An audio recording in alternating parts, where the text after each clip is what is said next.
Morning class. आज हम पढ़ेंगे पाठ 8, मानवता ही विश्व सत्य। बच्चों आइए कविता पढ़ते हैं। चंद्रलोक और अंतरिक्ष में जब मानव ने किया पदार्पण, छिन्न हुए लो देश काल के दुर्जय बाधा बंधन।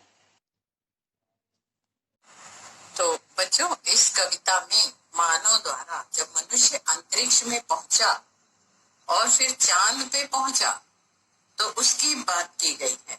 मनुष्य के अंतरिक्ष में विकास करने की बात की गई है और जब वो चांद तक गया तो इस बारे में बात की गई है। मानव ने उन सारे बंधनों को तोड़ दिया जो भूमि, धरती और अंतरिक्ष के बीच में है। अंतरिक्ष में कहीं भी जाना आज मनुष्य के लिए संभव हो गया है। इस प्रकार हमारे पूर्वजों का सपना भी पूरा हो गया है। अंतरिक्ष में उपग्रह छोड़े जा रहे हैं और धरती से दूरियां भी कम हो रही हैं। सभी राष्ट्र जब इस भूमि की इस संपदा का उपयोग करें और सुखी बने और आपस में जब मनुष्य तरक्की करेगा तो एक दूसरे का बीच में जो भेदभाव है वो समाप्त हो जाएगा। यही मनुष्य के अंतरिक्ष में पहुंचने और आगे बढ़ने की कहानी इसमें इस कविता में है।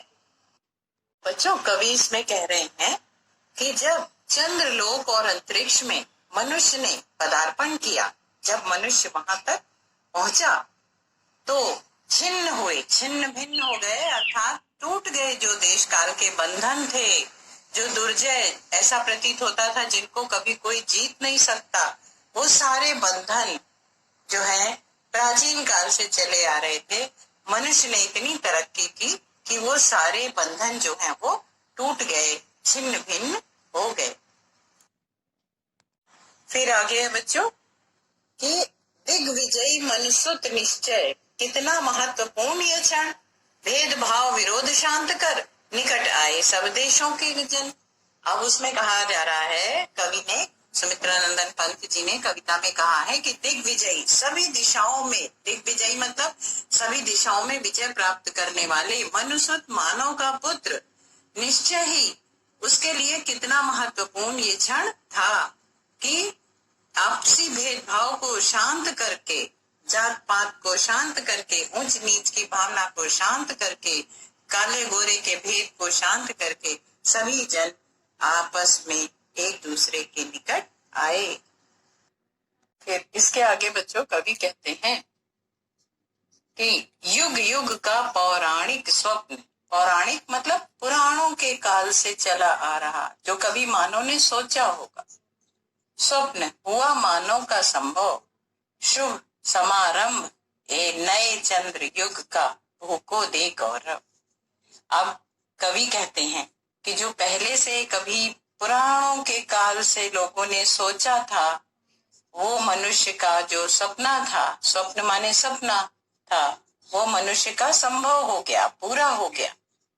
चंद्रलोक और अंतरिक्ष और पृथ्वी की दूरी को समाप्त करके वहां तक पहुंचकर हुआ समारंभ, समारंभ माने शुभारंभ नए चंद्र युग का, नए चंद्र युग का अर्थात चंद्रमा तक पहुंचने का जो शुभारंभ था वो पूरा हो गया और नए युग का जो सपना था वो पूरा हो गया और भू को दे गौरव, और जिससे हमारी भारत माता को, हमारी पृथ्वी को बहुत अधिक गौरव प्राप्त हुआ। आगे कवि कहते हैं बच्चों कि फहराए ग्रह उपग्रह में धरती का श्यामल आंचल, सुख संपन्न जगती में बरसे जीवन मंगल। श्यामल माने हरा भरा, संपद माने संपत्ति से संपत्ति, सुख और संपत्ति से संपन्न युक्त। अब इसका भावार्थ बताते हैं।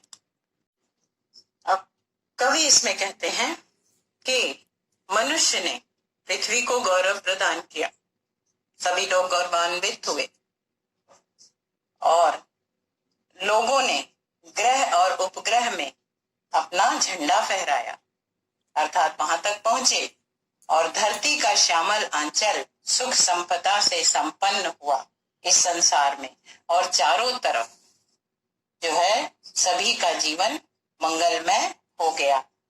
जितने भी लोग थे सभी का जीवन मंगलमय हो गया। फिर बच्चों, कवि ने कहा कि जब चारों तरफ पृथ्वी पे मंगल जीवन बरसे, मतलब सभी लोग खुश हों, चारों तरफ खुशहाली हो, तो सभी देश के लोग, जो हिंदू, मुस्लिम, सिख, ईसाई, सभी देश के लोग, अन्य देशों के लोग, सभी लोग मिल करके एक बने। आगे कवि ने कहा, नव दिक रचना के वाहन, जीवन पद्धतियों के भेद, समन्वित हो विस्तृत मन, अणुयुग बने धरा जीवन। अब यहाँ पर कवि कहते हैं कि जब नई दिक, दिक माने नव, दिक माने दिशाएं, रचना की नई दिशाओं की तरफ ले जाने वाले, नई दिशाओं की रचना करने वाले जो वाहन हैं, नई दिशाओं की तरफ ले जाने वाले जो रीतियां हैं, जीवन पद्धतियां, जो नई नई दिशाओं की तरफ ले जाने वाले जीवन की पद्धतियों के भेद हैं, कोई किसी तरफ जा रहा है, कोई किसी तरफ जा रहा है, तो ऐसे भेदभाव को समाप्त करके नवदिक रचना के वाहन, जीवन पद्धतियों के भेद, नई दिशाओं की रचना करने वाले जो लोग हैं, वो जीवन की रीतियों के भेदभाव को समाप्त करके विस्तृत मन, इकट्ठा हो, समन्वित माने एकत्रित हो, विस्तृत मन, जिनके मन इधर उधर भटक रहे हैं वो इकट्ठे हो, एक साथ चलने वाले बने, अणुयुग बने धरा जीवन हित।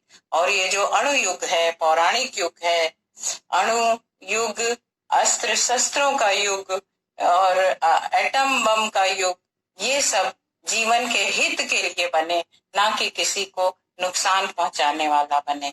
पृथ्वी के जीवन के हित के लिए अणुयुग बने, लोगों की भलाई के लिए बने, ना कि उनको नष्ट करने वाला बने। हमारे देश ने तरक्की की है, और जो मानवता है, मानवता किसको कहते हैं? मानवता कहते हैं अच्छे काम करना, किसी की भलाई करना, किसी की मदद करना, ना कि किसी को दुख में छोड़ करके आगे बढ़ जाना।